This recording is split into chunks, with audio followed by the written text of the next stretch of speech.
வணக்கம் இந்தியா. அனைவருக்கும் சரஸ்வதி பூஜை, தசரா பூஜா, ஆயுத பூஜா, துர்கா பூஜா, விஜயதசமி நல்வாழ்த்துக்கள். ஸோ இன்றைய தினம் நாம் எடுத்துக்கொண்டிருப்பது தினம் செய்திகளில் நிஃப்டி 25,000க்கு கீழே இருக்குது. மறுபடியும் புல்லாம் பவுன்ஸ் பேக் பண்ணுவாங்களா அப்படிங்கிறது தான். அதாவது செப்டம்பர் மாதம் பார்த்தோம்னா முதல் வாரத்தில் ஒரு மாதிரி ஒரு காமாக இருந்தது. பட் செகண்ட் ஹாஃபில் பார்க்கும் பொழுது ஒரு ஷார்ப் ரிவர்சல் வந்தது.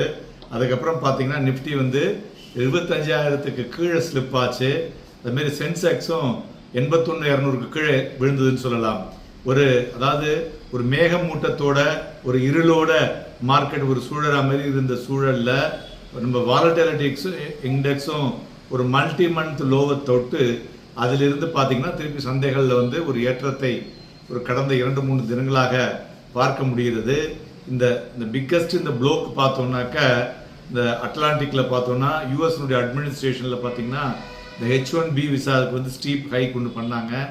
மறுபுறம் அங்கேயே பார்த்தீங்கன்னாக்கா யூஎஸில் ஃபெடரல் இன்ட்ரெஸ்ட் ரேட் கட்டு பண்ணினாங்க. ஸோ இதெல்லாம் ஒரு இம்பேக்ட் இந்த மார்க்கெட் அப்படின்னு சொல்லலாம்.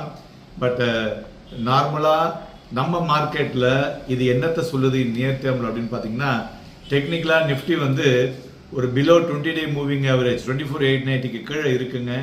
ஆன் செப்டம்பர் 25 வரலையுமே பார்க்கலாம்.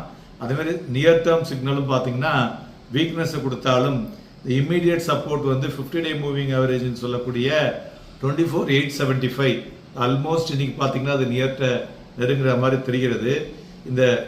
இந்த பிரேக்கில் டெசிசிவாக மேலே போச்சுன்னா ஒரு 200-300 புள்ளிகள் வரலையும் ஏறக்கூடிய வாய்ப்புகள் இருக்கும். அது நேற்றைய தினமே கூறியிருக்கோம். கீழே 24,500 ஒரு ஸ்ட்ராங் ஒரு சப்போர்ட் லெவலாக இருக்கக்கூடும். ஸோ அடுத்த ஒரு சில வாரங்களுக்கு பார்த்தோன்னா மார்க்கெட் ஒரு டக் ஆஃப் வாராக தான் இருக்கக்கூடும். ஏன்னா குளோபல் ஸ்டாக்ஸுக்கும் நம்மளுடைய டொமஸ்டிக் மார்க்கெட்டுக்கும். ஏன்னா அதுமாரி பார்த்தீங்கன்னாக்க 2-3 நாள் பப்ளிக் செக்டார் பேங்க்ஸ்லாம் ஏறுது. முக்கிய காரணம் ஃபாரின் இன்ஸ்டிடியூஷன்ஸ் ஒரு 2-3 PSU பேங்க்ல அவங்களுடைய ஸ்டேக்கை இன்க்ரீஸ் பண்ணியிருக்காங்க. அதனால அதில் மொமெண்டம் வந்திருக்கு. PSU பேங்க்ஸ் இன்னைக்கு RBI நோ கட் அப்படின்னு சொன்னோடனே அது ஒரு ஏற்றத்தையும் கொடுத்துள்ளது. 52 வீக் ஹையையும் ஃப்ரெஷ் 52 வீக் ஹையும் டச் பண்ணியிருப்பது குறிப்பிடத்தக்கது.